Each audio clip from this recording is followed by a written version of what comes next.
네, 오늘은 히브리서 1장 1절부터 3절까지만 할 겁니다. 굉장히 중요한 말씀이 나오기 때문에 그 말씀을 토대로 창세기부터 계시록까지 예수님이 누구신지에 대해서 한번 정리를 할 필요가 있기 때문에 1절부터 3절까지만 할 겁니다. 오늘 전체적인 주제는 하나님의 아들은 누구신가? 하나님의 아들은 누구신가? 하는 주제입니다. 네, 하나님의 아들 예수는 누구신가? 자, 그래서 첫 번째 우리가 살펴봐야 될 주제는 아들을 통해야 하나님을 알 수 있다는 거예요. 누구를 통해서 하나님을 알 수 있다고요? 오직 아들을 아들을 통하여 통해서만 하나님을 제대로 알 수 있습니다. 우리가 이 부분에 대해서도 뭐 다른 말씀을 통해서 많이 나눴는데, 특별히 히브리서는 이 아들에 대해서 강조하는 거예요. 예수님이 누구신지. 이것이 너무나도 이제 중요하기 때문에 계속해서 강조합니다. 예수님이 어떤 분이신지에 대해서 계속해서 이야기한다는 거죠. 자, 우리는 아들을 통해야 하나님을 알 수 있어요. 다른 걸로 하나님을 알 수 있는 게 아닙니다. 인간이 아무리 노력한다고 해서 뭐 뛰어난 지혜와 지식과 계시를 가지고 있다고 해서 하나님을 알 수 있는 게 아닙니다. 아들을 알아야지만 또 아들을 통해야지만 하나님을 알 수 있다는 거예요. 자, 1절하고 2절을 보겠습니다. 여기 보면 이렇게 나와 있죠. 자, 히브리서 1장 1절 2절입니다. 옛적에 선지자들을 통하여 여러 부분과 여러 모양으로 우리 조상들에게 말씀하신 하나님이 그렇죠? 구약 성경에 보면 하나님께서 선지자들을 통해서 모세를 통해서 다윗을 통해서 대선지자를 통해서 소선지자를 통해서 여러 부분과 여러 모양으로 이스라엘 백성들에게 말씀하시고 자신을 드러내셨었죠. 그런데 2절에 보니까 뭐라고 얘기하냐? 이 모든 날 마지막에는 아들을 통하여 우리에게 말씀하셨으니. 이게 이제 중요하다는 거예요. 아들을 통해서 우리에게 말씀하셨다는 거예요. 이게 올바른 통로라는 거죠. 그죠? 그리고 하나님을 알려면 아들을 통해서만 알 수 있고 하나님의 말씀과 진리도 아들을 통해서만 알 수 있다는 거예요. 그런데 이 아들이 누구냐? 이 아들을 만유의 상속자로 세우시고 그로 말미암아 모든 세계를 지으셨느니라. 이렇게 이야기하고 있어요. 그러니까 하나님께서 구약에서 선지자들을 통해서 말씀하셨지만 신약에서는 절대적으로 유일한 통로인 아들을 통해서 우리에게 말씀하셨다는 거예요. 선지자들도 사실은 누구에 대해서 예언하고 있어요? 이 아들에 대해서. 하나님의 아들에 대해서, 메시아에 대해서 계속해서 예언하고 있었죠? 근데 이스라엘은 이 하나님의 종들, 선지자들의 말을 청종하지 않고 순종하지 못해서 망했습니다. 선지자들이 계속해서 얘기하는데도 듣지 않았어요. 그러다가 영적으로 망하게 되었죠. 마찬가지로 신약에도 이 아들을 믿고 순종하지 않으면, 인정하지 않으면 망하게 된다는 거예요. 네. 왜냐하면 이 아들이 만유의 상속자요. 이 모든 온 우주 만물, 눈에 보이는 이 육적인 세계뿐만 아니고 영적인 세계, 이 모든 세계의 상속자가 누구냐? 예수 그리스도시라는 거예요. 이 아들이 상속자라는 거예요. 그리고 그로 말미암아 모든 세계를 지으셨느니라. 하나님께서 예수님을 통해서 이 모든 세계를 지으셨다는 거예요. 그러니까 예수님이 창조주시라는 거죠. 그러니까 하나님의 아들이 시작이 되시고 모든 인류 역사의 중심이 되시고 또한 마지막이 되신단 말이죠. 이걸 우리는 절대로 뭐 아무리 내가 안 믿는다고 해서 무시할 수가 없습니다. 예수님이 이 땅을 지으셨죠. 우리의 창조주시죠. 역사가 예수님 오기 전과 후로 너무나도 분명하게 나눠져 있습니다. 그리고 또 뭐예요? 예수님은 마지막에 다시 이 땅에 오시게 되죠. 그죠? 주님의 재림을 우리가 기다리고 있습니다. 그렇다면 제가 질문 하나 해보고 다음으로 넘어갈게요. 제가 질문 하나 하겠습니다. 여러분 여기 보면 2절에 이 모든 날 마지막에 아들을 통하여 우리에게 말씀하셨으니 그랬지 않습니까? 종말에 아들을 통해서 우리에게 말씀하셨다는데 언제부터가 종말의 시작점일까요? 성경이 말하는 종말의 시작점이 어딜까요? 예수 십자가 응? 예수님이 그냥 십자가에 달린 거? 뭐 그럴 수도 목적 있죠. 예수님이 부활하신 시점? 예, 그럴 수도 있죠. 예수님이 하늘에 승천하신 것? 뭐 그럴 수도 있죠. 그런데 우리가 다니엘서를 배우지 않았습니까? 그죠? 그 다니엘서를 배울 때 아, 어, 이스라엘의 나라를 세우고 예. 뭐 이스라엘 나라가 건국된 것 그것도 종말의 시작점일 수 있죠. 근데 에, 정말 이 성경이 말하는 종말의 시작이 언제일까요? 예루살렘, 예루살렘이 예수님이 태어날 때부터 이스라엘의 성전이 세워지고 적 그리스도가 유럽에서 네. 그거는 이제 마지막에 중심 마지막 때 있을 거고 우리가 종말의 시작이다. 야, 이게 이제 종말이 시작되었다라고 보는 시점이 언제일까요? 사실은 사도 바울 개, 사도 바울이 편지를 썼을 때도 종말이라고 얘기를 하거든요. 음, 그렇죠? 예. 그러니까 언제가 종말의 시작일까요? 한번 생각해 보세요. 자, 이걸 다니엘이 우리에게 정확하게 알려주는데, 다니엘이 분명하게 예언하지 않았습니까? 그죠? 예루살렘이 중건되기 시작한 그 영이 날 때부터, 메시아가 이 땅에서 끊어질 때까지의 시간을 정확하게 483년을 예언하고 있죠. 그죠?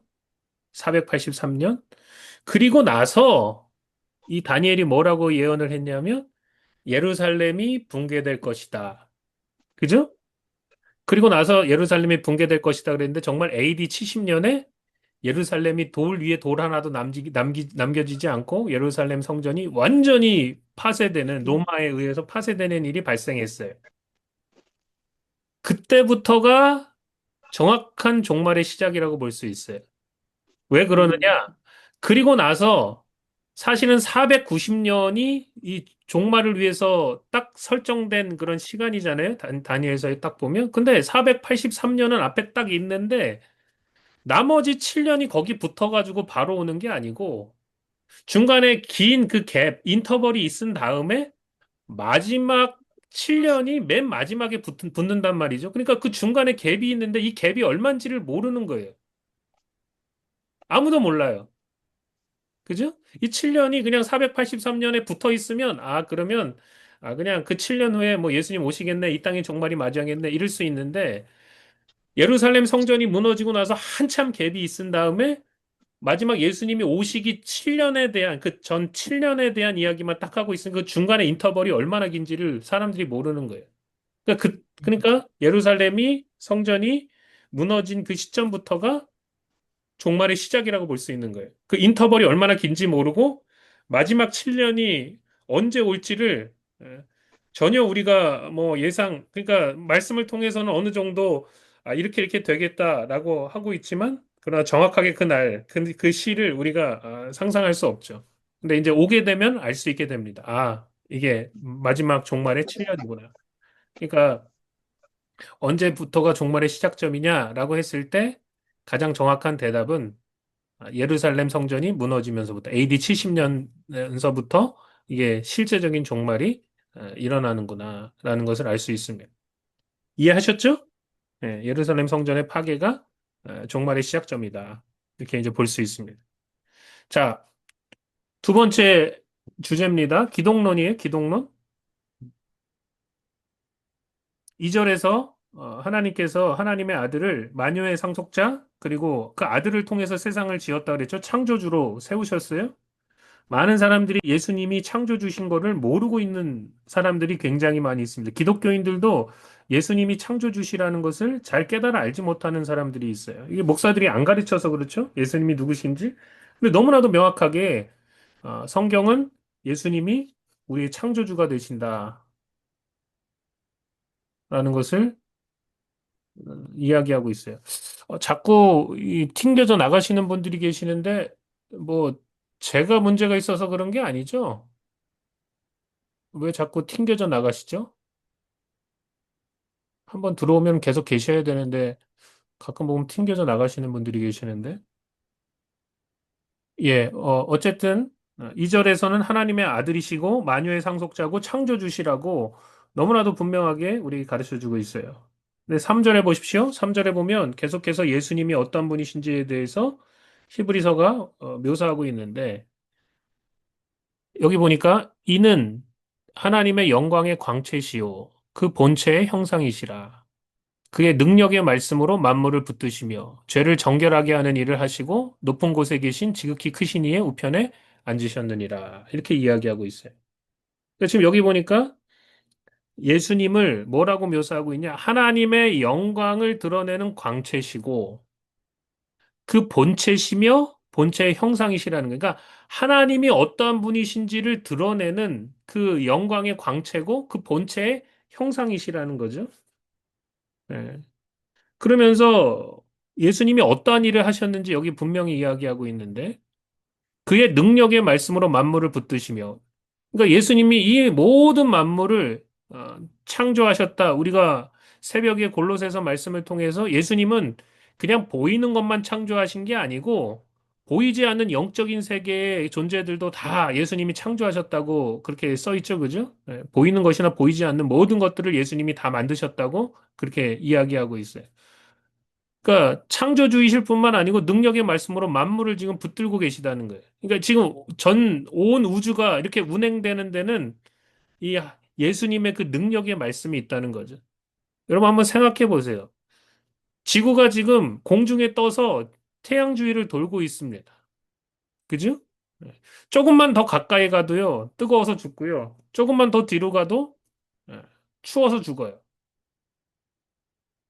근데 아주 정확하게 궤도를 돌면서 또 태양 그 지구 주변에는 달이 또 이 지구를 같이 돌고 있지 않습니까? 근데 아주 너무나도 정확하게 이게 무슨 떨어지는 것도 없이 공중에 떠가지고 이렇게 돌고 있다는 것 자체가 너무나도 놀라운 일이죠. 근데 여기 3절에 보니까 뭐라 그러냐? 그의 능력의 말씀으로 만물을 창조하셨을 뿐만 아니고 붙들고 계신다.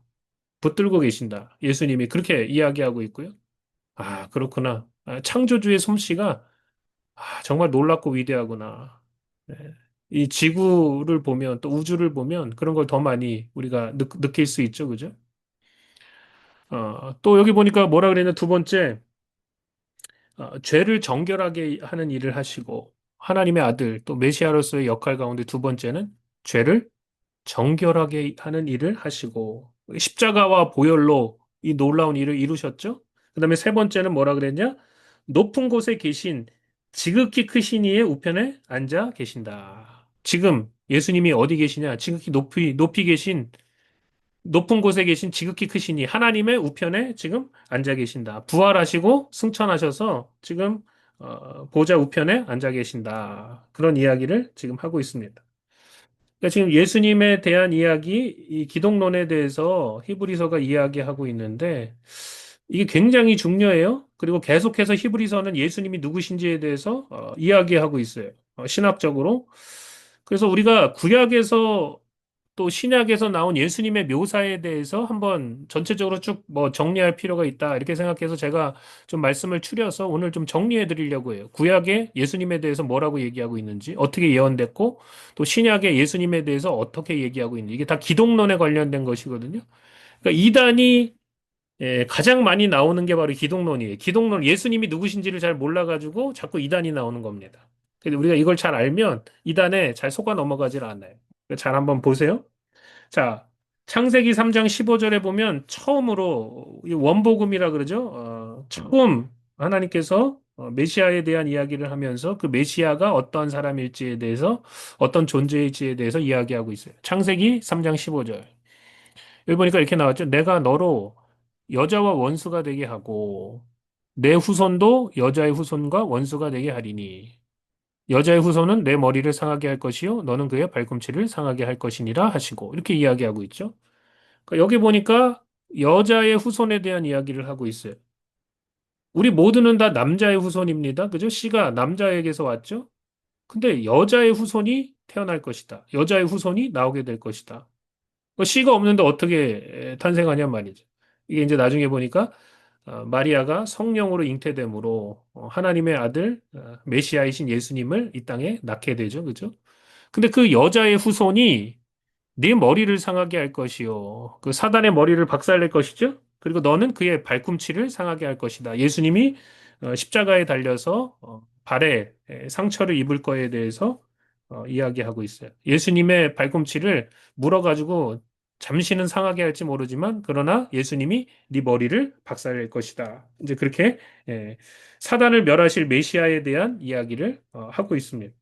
자, 그럼 창세기 22장 16절부터 18절에 보면 또 이런 말씀이 나와요. 여기 보니까 이르시되 여호와께서 이르시기를 내가 나를 가리켜 맹세하노니 내가 이같이 하여 내 아들 독자 내 독자도 아끼지 아니하였은지. 지금 창세기 22장은 아브라함이 하나밖에 없는 아들, 귀한 아들, 하나님의 기적으로 얻은 아들 이삭을 모리아산에서 하나님께 제물로 바치려고 하는 그런 장면이죠. 하나님께서 아브라함을 시험하셨는데 아브라함이 거기에 순종했어요. 하나님께서 죽여도 살려주실 거라고 그렇게 생각했다고 나오죠. 여기 보니까 하나님께서 아브라함을 축복하시면서 이 약속을 하십니다. 내 아들, 내 독자도 아끼지 아니하였은즉 내가 내게 큰 복을 주고 그다음에 여기 보니까 내 씨가 크게 번성하여 하늘의 별과 같고 바다의 모래와 같게 하리니 내 씨가 그 대적의 성문을 차지하리라.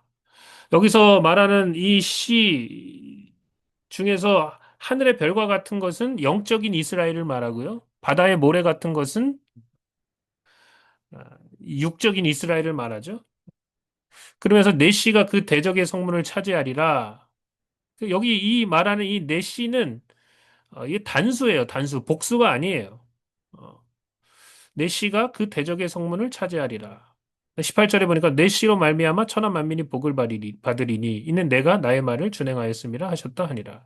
그러니까 아브라함의 자손을 통해서 메시아 하나님의 아들이 오게 되는데 그 하나님의 아들 메시아를 통해서 천하 만민이 복을 얻는 그런 놀라운 축복이 예수님을 통해서 이루어지게 되었다는 거죠.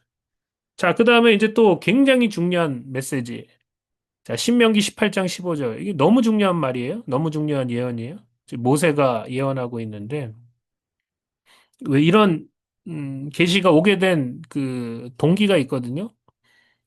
제가 주일날도 잠깐 말씀드렸다시피, 이스라엘 백성들이 시내산에서 하나님께서 그 시내산에 강림하셨잖아요. 이스라엘 백성들을 찾아오셨잖아요. 근데 하나님을 너무 두려워한 나머지, 하나님이 직접 이스라엘 백성들에게 이야기하는 것을 거부해 버렸습니다. 네. 하나님, 그냥 모세에게 말씀하십시오. 우리에게 말씀하지 마십시오. 우리가 죽을 것 같습니다.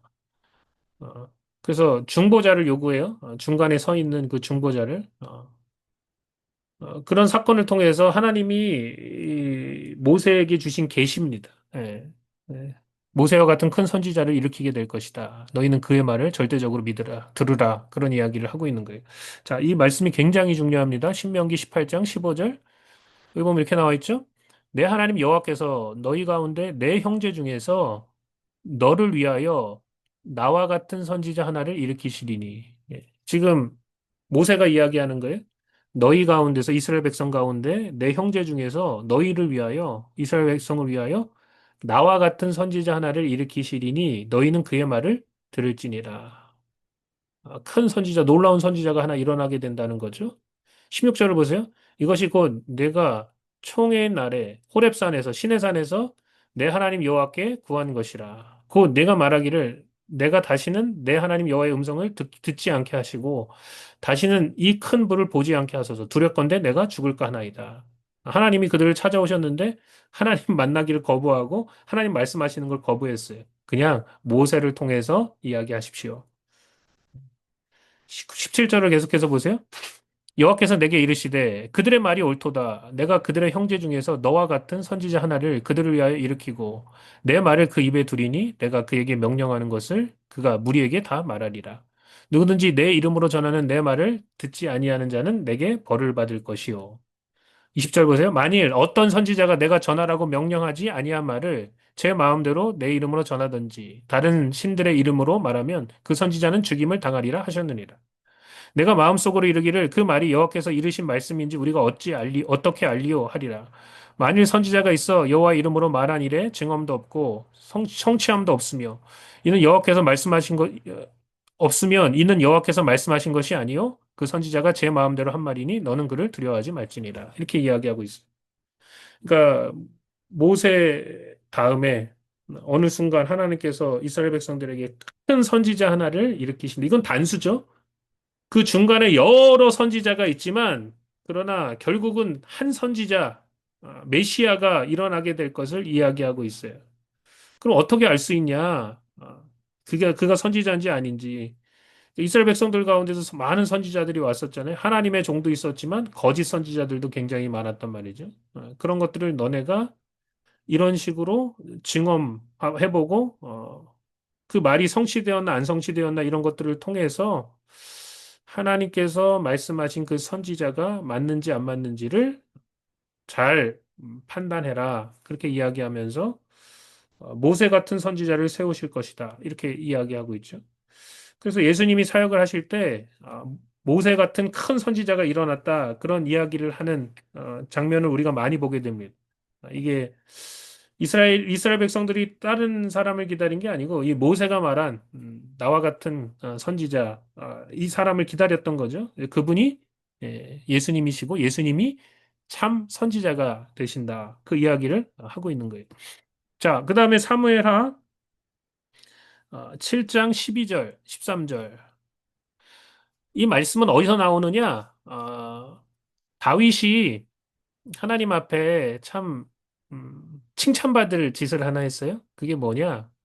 이제 나라가 좀 안정되고 뭐 자기도 좋은 다윗성에서 잘 성을 짓고 멋지게 잘 살고 있는데 다윗이 하나님을 생각한 거예요. 생각해 보니까 하나님은 출애굽해서 이 가나안 땅에 들어오고 나서도 한 수백 년 그냥 텐트에서 천막이죠. 장막에서 텐트에서 살고 계시는 거예요. 자기는 백향목에서 궁에서 백향목 궁에서 살고 있는데 그러니까 다윗이 하나님 앞에 하나님 성전을 지을 마음을 갖게 됐어요. 하나님을 위해서. 하나님이 너무나 기뻐하셨죠. 어느 누구도 하나님을 생각하지도 않고 챙겨주지도 않았었는데 다윗이 하나님을 생각하고 하나님을 위해서 성을 지어야 되겠다, 궁을 지어야 되겠다, 성전을 지어야 되겠다 이렇게 생각을 했으니까 하나님이 너무 기쁘신 거예요. 어, 그래서 다윗을 축복하시면서 영원한 왕위를 약속하셨습니다. 여기 보세요. 12절, 13절. 내 수완이 차서 내 조상들과 함께 누울 때 내가 내 몸에서 날 내 씨를 내 뒤에 세워 그의 나라를 견고하게 하리라. 다윗 때문에 솔로몬이 축복을 받았죠. 네. 솔로몬이 참 하나님 앞에 정말 패역한 짓을 많이 했는데도 하나님께서 그에게 막 진노를 내리시고 심판하지 않으신 이유 중에 하나는 다윗 때문에 그래요. 다윗이 너무나 잘했기 때문에. 다윗을 늘 생각하시면서 솔로몬을 자꾸 봐주시려고 하셨단 말이죠. 13절 보세요.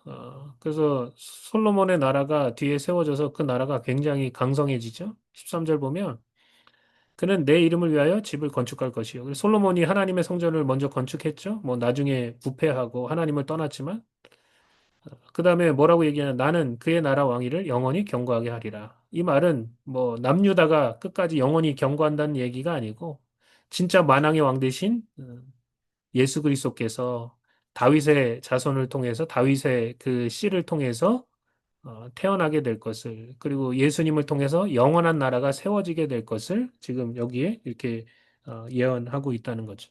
자, 그 다음에 이사야 7장 14절을 보세요. 여기 보니까 이렇게 나와 있죠. 그러므로 주께서 친히 징조를 너에게 주실 것이라. 징조를 주신다는 거예요. 어떤 징조냐? 보라, 처녀가 잉태하여. 그렇죠? 처녀가 어떻게 잉태해요? 근데 처녀가 잉태하게 된다는 거예요. 그러니까 창세기 3장에 여인의 후손, 여자의 후손이라는 게 이제 여기서 이제 드러나게 되는 거죠. 보라, 처녀가 잉태하여 아들 낳을 것이요. 그의 이름을 임마누엘이라 하리라. 하나님이 사람이 되셔서 우리와 함께 하신다. 임마누엘, 하나님이 우리와 함께 하신다. 그것을 이루신다는 거예요.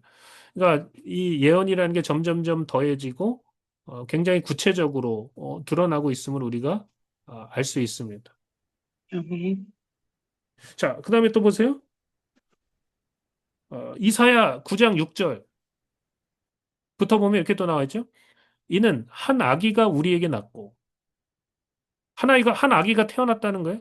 한 아들을 우리에게 주셨는데 하나님의 아들이셔요. 우리에게 주셨는데 그의 어깨에는 정사, government, 그러니까 다스림이죠, 나라죠. government를 메웠고 정사를 메웠고 그의 이름은 기묘자라 모사라. 기묘자라는 건 놀랍다는 거죠. 모사라는 거는 카운슬러죠. 그래서 이걸 원더풀 카운슬러 이렇게 이야기하죠. 그 이름이 기묘자고 묘사라는 거예요. 근데 그냥 거기서 그치는 게 아니고 이분이 바로 전능하신 하나님이라는 거예요. 또한 더 나아가서 영존하시는 아버지라 평강의 왕이라 할 것임이라. 하나님이 지금 한 아기로 우리에게 태어나게 된다는 거예요. 그의 나라가 어, 그는 그 나라의 정사를 메웠고 그의 이름은 기모자고 모사고 전능하신 하나님이고 영존하신 아버지라 평강의 왕이라 할 것임이라. 놀라운 이야기를 하고 있죠. 하나님의 본체 되시고 하나님의 그 영광의 광채 되신 하나님의 아들이 그 전능하신 하나님이 사람이 되실 것을 우리에게 가르쳐 주고 있는 거죠. 자, 7절을 계속해서 보세요. 그 정사와 평강의 더함이 무궁하며 어, 그 정사와 평강의 더함이 그의 나라가 그의 그 주시는 평강이 무궁하다는 거예요. 또 다윗의 왕조와 그의 나라에 군림하여 그 나라를 굳게 세우고 지금 이후로 영원히 정의와 공의로 그것을 보존하실 것이다. 만군의 여호와의 열심히 이를 이루시리라. 결국은 그리스도의 나라가 오게 될 것을 그것은 그 나라는 영원한 나라가 될 것을 우리에게 가르쳐 주고 있습니다. 그렇죠? 예. 다니엘서에서 우리가 같이 배웠죠? 뭐 인간의 나라, 인간의 제국이 막 들어서고 난리를 쳐도 결국은 뭡니까? 하나님으로부터 돌 하나가 날아와서 그 모든 제국들을 다 파쇄하고 없애버리고 그 돌이 천하에 가득할 거고 그 나라가 영원할 것에 대해서 그렇게 예언하고 있죠. 여기 보면 어, 예수 그리스도의 인성, 사람이 되시는 것에 대해서 이야기할 뿐만 아니고 그분이 바로 기묘자고 전능하신 하나님이다라는 것을 우리에게 가르쳐 주고 있습니다. 자, 그다음에 이사야 53장은 고난받는 종에 대한 이야기를 하고 있죠. 너무 길어서 제가 뭐 오늘 읽지는 않을 거예요. 제가 늘 성만찬 할 때마다 이사야 53장을 읽는데 너무나 명확하게 예수님이 어떻게 이 땅에서 고난을 받으시고 죽으실지에 대해서 그리고 그 의미가 무엇인지에 대해서 너무나도 명확하게 이야기하고 있어요. 그러니까 여러분 오늘 끝난 다음에 이사야 53장을 한번 읽어보시기 바랍니다. 너무나 명확한. 그래서 이스라엘 백성들, 유대인들은 이사야 53장을 빼고 읽죠? 왜냐하면 예수 안 믿으려고. 읽어보면 이건 너무나 명확하게 예수에 대한 이야기니까. 그래서 제가 그런 얘기를 한 적이 있어요. 이스라엘 백성들이 안 읽는 성경 구절이 있는데 그 중에 하나가 바로 이사야 53장이고요. 또 하나가 바로 다니엘이 정확하게 예언해 놓은 메시아가 언제 이 땅에 나타나게 되고 죽을 것이다에 대해서 다니엘서에 예언돼 있잖아요. 거기를 안 읽어요. 놀랍지 않습니까? 왜요? 예수 안 믿으려고. 네, 참 별짓을 다 하면서 참 예수를 안 믿으려고 하는 게 참 대단하죠. 그죠? 그러니까 이사야 53장은 고난받는 종의 모습, 우리의 죄를 짊어지시는 그 예수님의 십자가의 죽음에 대해서 너무나도 명확하게 예언하고 있습니다. 그 의미에 대해서도 명확하게 예언하고 있어요. 자, 그 다음에 보세요. 예레미야 23장 5절, 6절. 여기 보면 이렇게 나와 있죠. 여호와의 말씀이니라. 보라, 때가 이르리니 내가 다윗에게 한 의로운 가지를 일으킬 것이요. 다윗의 씨에서 한 의로운 가지가 일어나게 될 거라는 거예요. 그가 왕이 되어 지혜롭게 다스리며 세상에서 정의와 공의를 행할 것이며 그의 날에 유다는 구원을 받겠고 이스라엘은 평안히 살 것이며 그의 이름은 여호와 우리의 공이라 일컬음을 받으리라. 이렇게 이야기하고 있어요. 예수님에 대해서 이야기하죠. 다윗의 가지, 다윗의 씨에서 왕이 일어나게 되는데 정의, 공의의 왕, 우리의 공의가 되시는 그 예수님에 대해서, 우리 의가 되시는 예수님에 대해서. 그리고 마지막 날에 유다가 어떻게 구원을 받고 이스라엘이 어떻게 평안한 삶을 살게 될 것인지에 대해서 그렇게 예레미야가 예언하고 있습니다. 자, 그 다음에 미가 서를 보면 이렇게 나와 있습니다. 굉장히 유명한 말씀이죠, 그죠? 베들레헴 에브라다야, 너는 유다 족속 중에 작을지라도 이스라엘을 다스릴 자가 내게서 내게로 나올 것이라. 여기서 이스라엘을 다스릴 자가 나오게 된다는 거예요. 왕이 나오게 된다는 거예요. 근데 뭐라고 얘기하냐? 그의 근본은 상고에, 그의 근본은 영원에 있느니라. 그러니까 그냥 인간이 아니라는 얘기죠, 그죠? 베들레헴에서 이스라엘의 진짜 왕이 오시는데 그분의 근본은 상고에 있고 영원에 있느니라. 하나님이시라는 거죠. 하나님의 아들에 대한 이야기를 이야기하시는 거예요. 그러니까 베들레헴에서 나실 자, 예수님은 베들레헴에서 나셔야 된다. 그리고 이분은 태초부터 계시니다. 예수님의 선제성에 대해서 우리에게 가르쳐 주고 있죠. 자, 그 다음에 스가랴 9장 9절. 여기 보니까 이렇게 나와 있어요. 시온에 따라 크게 기뻐할지어다. 예루살렘에 따라 즐거이 부를지어다. 보라, 내 왕이 내게 임하시나니. 예, 왕이 오신다는 거죠. 진짜 왕, 만왕의 왕, 만주의 주가 되신 하나님의 아들 예수님이 오시게 된다는 거예요. 이것은 여러분 예수님의 예루살렘의 입성을 상징해요. 예루살렘에 입성하는 것을 내 왕이 내게 임하시나니 그는 공의로우시며 구원을 베푸시며 겸손하여서 나귀를 타시는데 나귀의 새끼를 타셨다. 근데 예수님이 정말 십자가를 지시기 전에 예루살렘에 입성하실 때 그때 나귀 새끼를 타시고 그렇게 입성하는 장면이 나오죠. 얼마나 놀라운 장면입니까? 이런 것들이 다 구약에 예언되어 있는데 예수님을 통해서 실제적으로 성취되었다는 거죠. 자, 그러면 자, 신약을 한번 보겠습니다. 빨리 해서 오늘 되도록이면 마칠 수 있도록 한번 해볼게요. 아직 시간이 좀 있으니까. 자, 신약의 예수님에 대해서 정확하게 이야기하고 있어요. 요한복음 1장 1절, 3절, 4절, 14절. 여기 보면 이렇게 나왔죠. 태초에 말씀이 계시니라. 로고스라고 합니다. 로고스. 이 로고스는 말씀이라고도 하고 하나님의 지혜라고도 합니다. 태초에 말씀이 계시니라. 이 말씀이 하나님과 함께 계셨으니 이 말씀은 곧 하나님이시니라. 예수님에 대해서 이야기하면서 태초에 예수님이 말씀으로 존재하고 계셨는데 그 말씀이 하나님과 함께 계셨고 하나님께서 말씀으로 세상을 창조하셨죠. 그죠? 이 말씀이 곧 하나님이시라는 거예요. 하나님과 본체시라는 거예요. 하나님과 동등되다는 거예요. 근데 3절을 보세요. 만물이 그로 말미암아 지은 바 되었으니. 그러니까 예수님의 그 창조주 되심을 또 여기서 설명하고 있어요. 만물이 그런 말미암아 지은 바 되었으니 지은 것이 하나도 그가 없이는 된 것이 없느니라. 이것은 단순히 눈에 보이는 이 우주 만물뿐만 아니고 보이지 않는 세계도 예수님이 창조하셨다는 거예요. 4절 보세요. 그 안에 생명이 있었으니 이 생명은 사람들의 빛이라. 사람들의 생명이고 사람들의 빛이셨다는 거예요. 근데 14절에 어떤 일이 발생했냐? 이 말씀이 육신이 되어 우리 가운데 거하심에 이 말씀이 육신이 되었다는 거예요. 사람이 되셨다는 거예요. 사람으로 태어나셨다는 거예요. 우리가 그의 영광을 보니 아버지의 독생자의 영광이요 은혜와 진리가 충만하더라. 하나님의 아들이시라는 거죠. 네. 그분 안에 생명이 있고 빛이 있고 영광과 은혜와 진리가 충만하시다는 거예요. 그러니까 우리가 이런 것을 알려면 누구에게 가야 된다는 거예요? 예수님께. 이런 것들을 얻으려면 어디에 가야 된다는 거예요? 예수님께 가야지 영광과 은혜와 진리와 생명과 빛을 얻을 수 있다라는 거죠. 자, 마태복음 1장 21절부터 23절. 여기 보면 이렇게 나와 있죠. 아들을 낳으리니 이름을 예수라 하라. 그 예수 이름의 뜻이 뭐냐? 이는 그가 자기 백성을 그들의 죄에서 구원할 자이심이라. 구원자라는 거예요. 구원자. 예수님이 왜 이 땅에 오셨냐? 너무나 명확하게 그 이유는 우리를 죄에서 구원하시기 위해서. 우리를 죄에서 구원하시기 위해서. 죄에서 끄집어내시기 위해서. 저 천국으로 이끌기 위해서. 하나님 자녀 삼아주시기 위해서 이러한 놀라운 역사를 이루신 거죠. 22절에 보니까 이 모든 일이 된 것은 주께서 선지자로 하신 말씀을 이루려 하심이라. 그렇죠? 선지자가 계속 예수님에 대해서 예언을 해놓았는데 이 말씀들이 하나하나씩 다 이루어졌죠. 23절에 보니까 그죠? 보라 처녀가 잉태하여 아들 낳을 것이요 그의 이름은 임마누엘이라 하리라 하셨으니 이를 번역한즉 하나님이 우리와 함께 계시다 함이라. 이 말씀이 예수님을 통해서 온전히 이루어지게 되었다는 거죠. 네. 예수님의 이름 이게 중요하고요. 그 다음에 이 임마누엘이 성취되었다는 것. 하나님이 육신을 입고 이 땅 가운데 오셔서 우리와 함께 거하셨다. 이 말씀을 이루셨다는 거죠. 놀랍지 않습니까? 그죠? 하나님이 사람이 되셨다. 그래서 우리와 함께 사셨다. 자, 마태복음 16장 16절. 여기 보니까 시몬 베드로가 대답하되 대답하여 이르되 주는 그리스도시요 살아계신 하나님의 아들이시니이다. 너무나도 명확하게 이야기하고 있죠. 구약에서부터 예언해 놓은 하나님께서 보내시겠다고 약속한 그 메시아, 그리스도, 기름 부음 받은 자라는 뜻이죠. 그죠?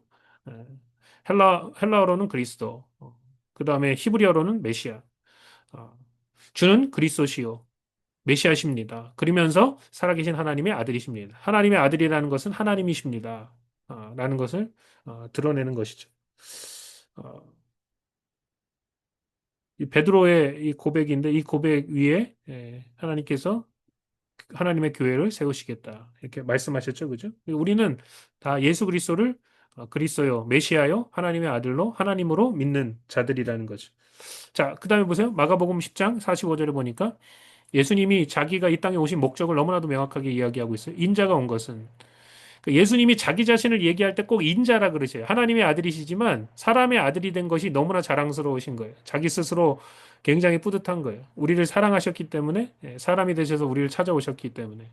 그래서 자꾸 자기 자신을 얘기할 때 사람의 아들, 인자다 이렇게 얘기하잖아요. 인자가 온 것은 섬김을 받으려 함이 아니라 도리어 섬기려 하고 자기 목숨을 많은 사람들의 대속물로 주려 함이니라.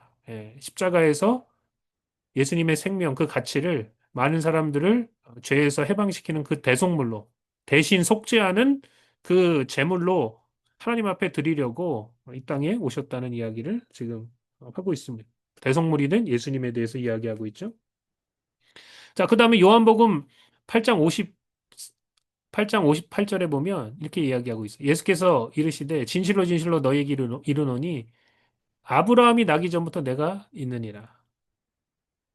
그러니까 이스라엘 백성들이 네가 30살 정도밖에 안 된 것 같은데 무슨 말을 하는 거냐 돌로 쳐서 죽이려고 했죠. 그죠? 네.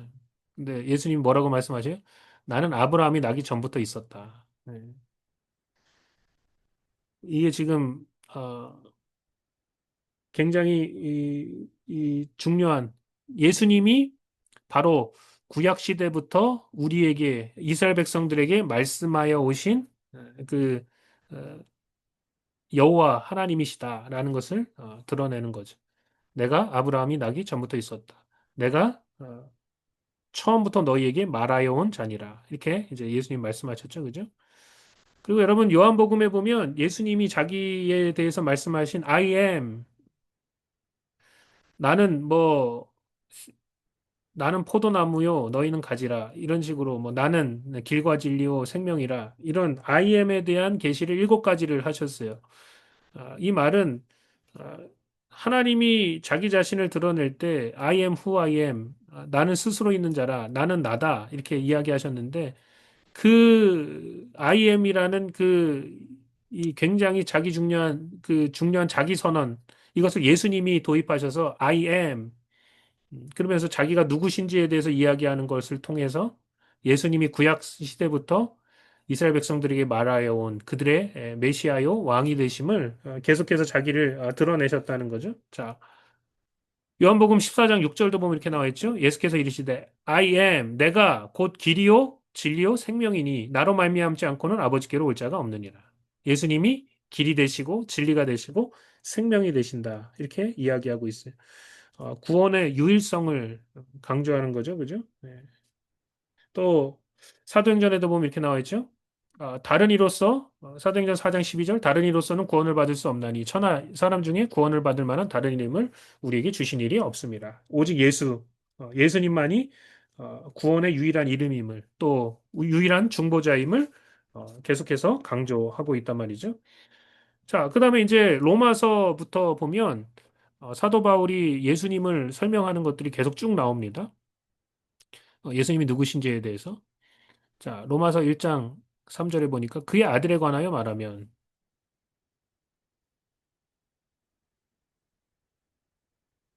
그의 아들에 관하여 말하면 육신으로는 다윗의 혈통에서 나셨고 그죠?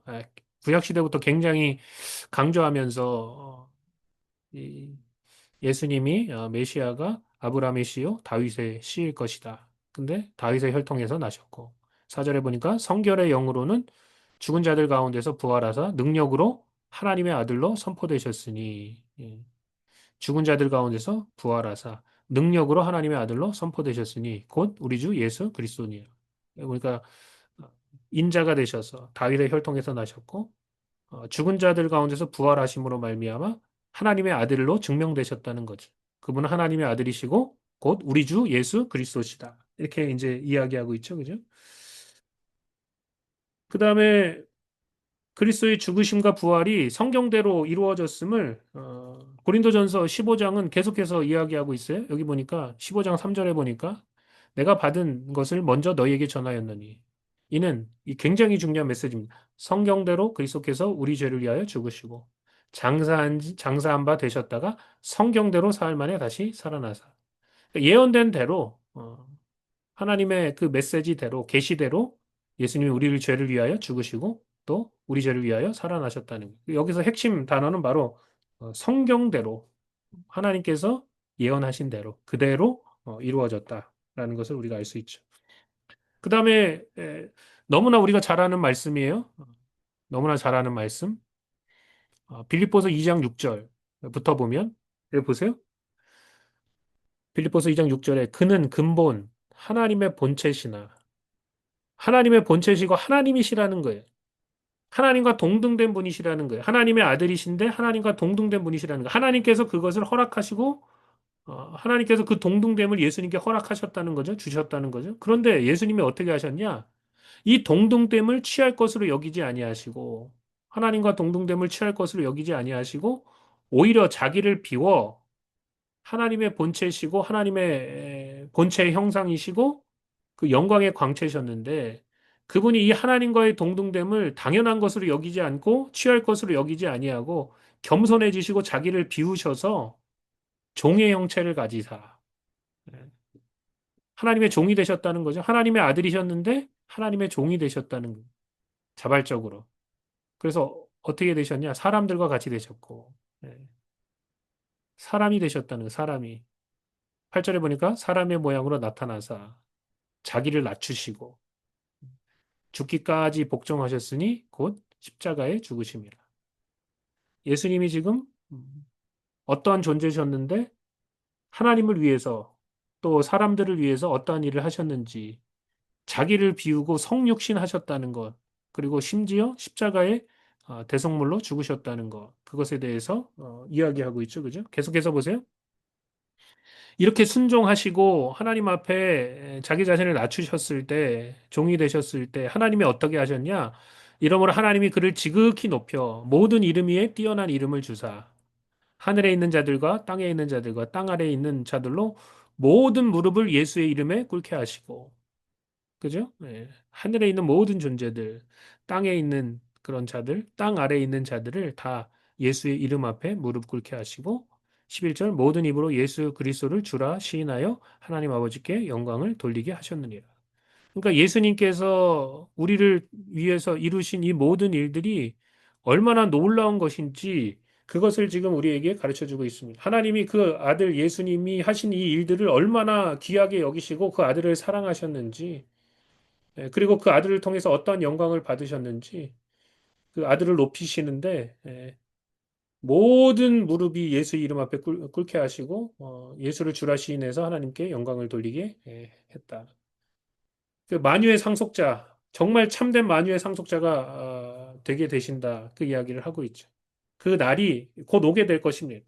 예수님이 높이 지금 올려져 계시지만 그 영광을 드러내시고 그 통치, 그 힘, 그 권력, 그 파워를 그 능력을 드러내실 날이 이제 곧 오게 된단 말이죠. 예수의 날이 예수님의 그 나라가 오게 되어 있습니다.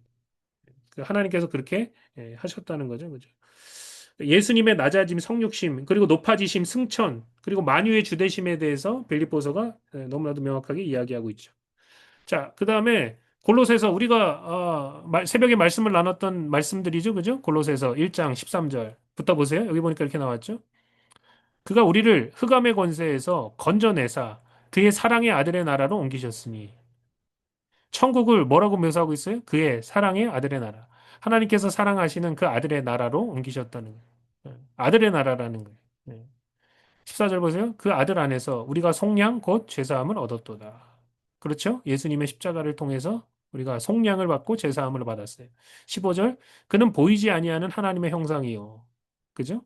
그는 보이지 아니하는 하나님의 형상이시다. 형상의 본체시다. 그래서 여기 뭐라 그랬냐? 모든 피조물보다 먼저 나신 이시니. 그러니까 알 수 있는 특징은 뭐냐? 예수님과 우리와의 차이점은 뭐냐? 우리는 창조된 피조물이라는 거예요. 근데 예수님은 하나님이 나신 분이라는 거예요. 진짜 하나님의 아들이시죠? 이게 차이예요. 먼저 나셨다는 거예요. 모든 피조물보다 먼저 만세 전에 예수님이 나셨다는 거죠.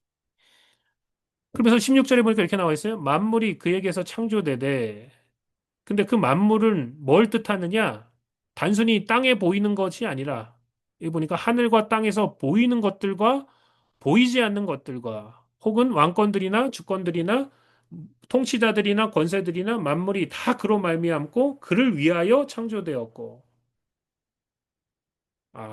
하나님께서 이 우주 만물을 창조하셨는데 그 아들을 통해서 그 지으신 목적이 뭐냐? 그 아들을 위해서 창조하셨다는 거예요.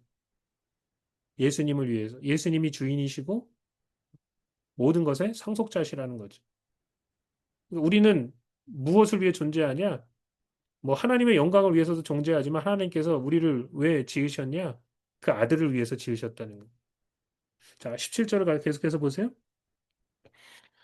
또한 그가 만물보다 먼저 계시고, 그죠? 예. 또 만물이 그 안에서 함께 섰느니라. 예수님이 우리를 창조하셨다는 거예요. 그 안에서 함께 이렇게 지금 창조되고 섰다는 거예요. 18절에 보니까 그 예수님을 또 뭐라고 묘사하고 있냐? 그는 몸인 교회의 머리시라. 교회의 머리시라는 거예요. 그리고 우리는 그의 몸, 그 지체가 된다는 거죠. 그죠? 예.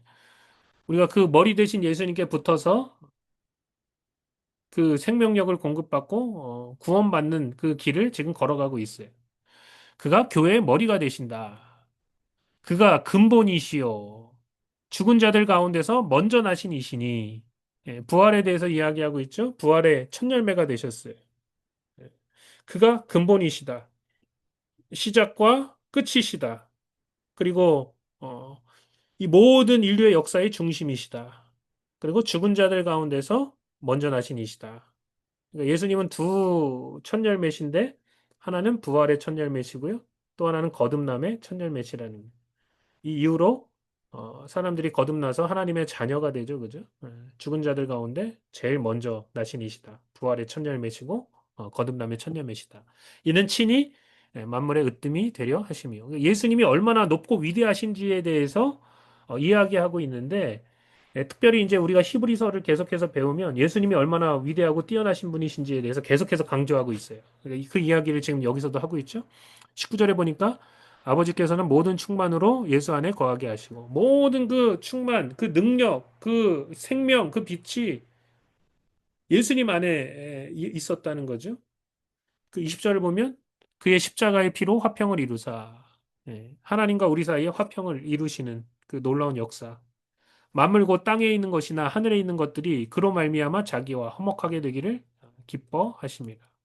하나님께서 예수 그리스도의 보혈로 온 만물과 또 특별히 사람들과 화평하게 된 것을 하나님께서 기뻐하셨다. 이렇게 지금 이야기하고 있죠. 그러니까 여기서 예수님은 보이지 않는 하나님의 형상이시고 만물의 창조자이시고 교회의 머리시다. 이렇게 이야기하고 있죠. 그러니까 예수님께 붙고 구원받으려면 당연히 교회에 소속된 지체가 되는 것이 너무나 중요하다라는 것을 우리가 알 수 있고요. 자, 그 다음에 히브리서 보세요. 자, 우리가 이제 뭐 나중에 사장을 배우겠지만 여기 보니까 뭐라고 나오냐, 예수님을. 그러므로 우리에게 큰 대제사장이 계시니 예수님을 대제사장으로 묘사하고 있어요. 승천하시니 곧 하나님의 아들 예수시라. 우리가 믿는 도리를 굳게 잡을지어다. 우리에게 있는 대제사장은 우리의 연약함을 동정하지 못하실 리가 아니요 모든 일에 우리와 똑같이 시험을 받으신 이로되 죄는 없으시니라. 우리에게 대제사장이 되시려면 인간이 되셔야만 했다는 거예요. 그죠?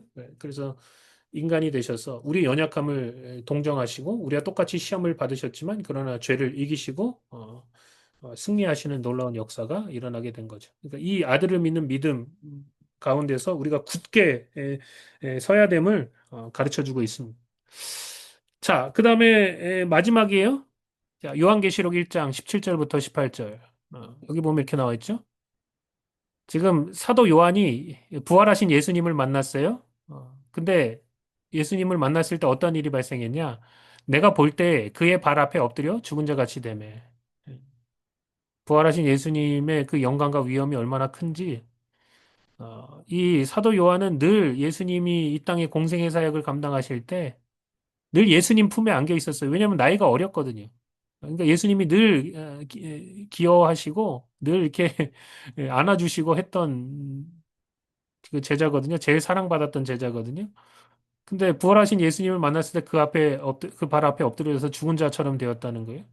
그가 누구시기에? 이거 여기 나와 있죠. 그가 오른손을 내게 얹고 이르시되 두려워 말라. 나는 처음이요 마지막이니. 예수님이 분명히 이야기하시죠. 내가 처음이고 마지막이다. 알파요, 오메가다.